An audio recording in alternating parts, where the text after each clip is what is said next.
Selamun aleyküm. Biz şimdi hazırlandık ve çıktık. Bugün nereye gidiyoruz? Nereye gidiyoruz? Manisa. Manisa'ya gidiyoruz. Ani bir kararla öyle bir gezi yapalım dedik. Ama hava bayağı aydınlanmış. Kimsecikler yok. Ama bence Kuş sesleri çok güzel.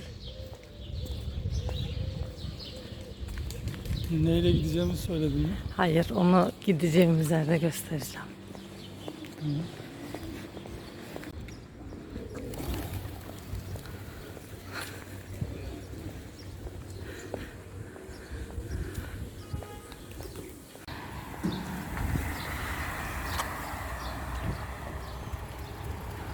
Olmuştur ama.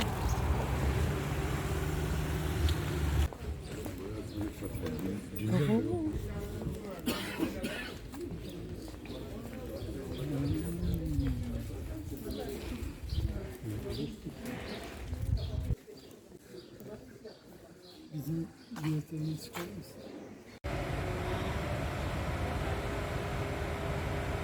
Kalkıyor mu trenimiz? Hayır. Bu bizim değil.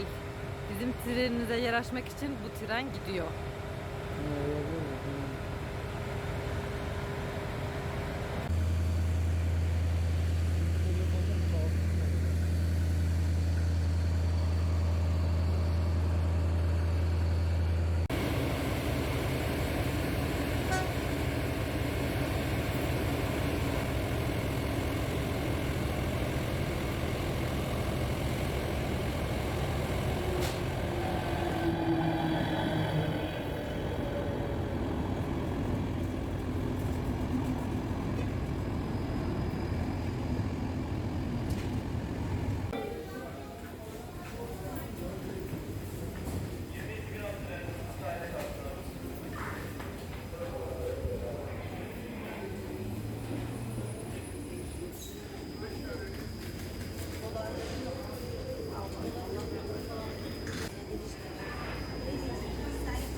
Bu karayoluna yakın ulaşım aracını oradan Nereden çıkar çıkar güzel geldi. Balıkesir tarafına geri dönüp artık yolu anlatırsınız. Oradan Ege Ekspres'e geçersiniz diyeceğim. Şimdi seçenek gözükmüyor. Şu şeyleri açsana. Şuralara koyalım. Çiziviç yok mu? Ben çiziviç siz hayatta güne başlamam. Gerçekten mi? Vallahi bu. Başka Çiziviç çiziviç diyorsun, değil. çizi bu yani. Çiziviç farklı bir şey. Evet, arasında krem Evet. olmaz.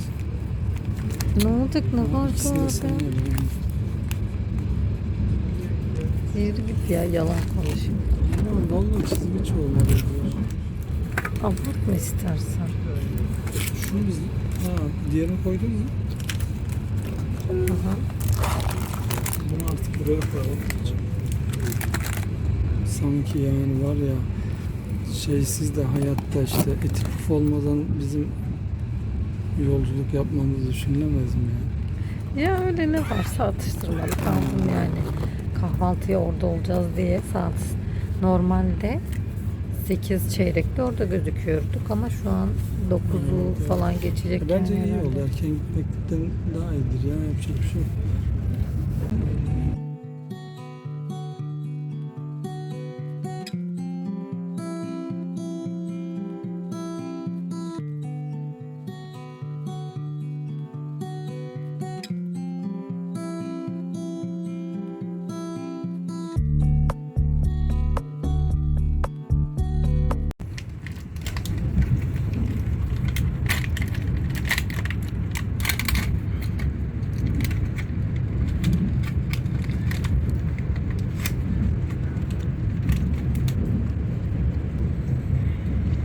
Ağaçların hızlı hızlı geçtiğine bakmayın. Aslında çok yavaş gidiyor tren.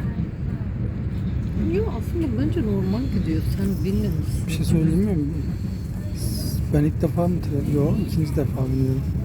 Ama ilkinde çok bir şey anlamamıştık. Bozulduğu için. O yüzden ikinci defa biniyorum ve Ben burada şeyde falan. de üniversitedeyken Sivas'tan Divriğe'ye gidip gelmiştik dönene. Uyuyacak mısın? Uykun yok gibi. Hiç yok uykum ya.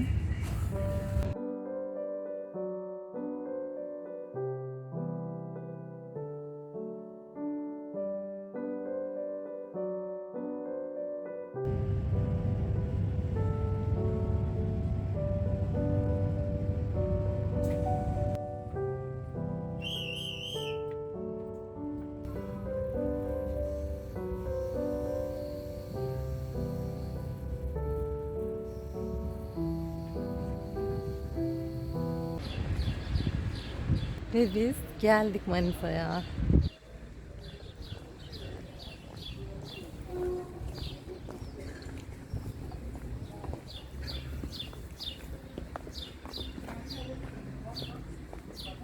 Nereye gideceğimizi biliyor musun?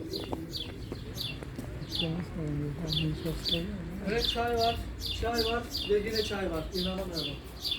Ağlamak istiyorum şu an. Ne kadar tatlı oluyor.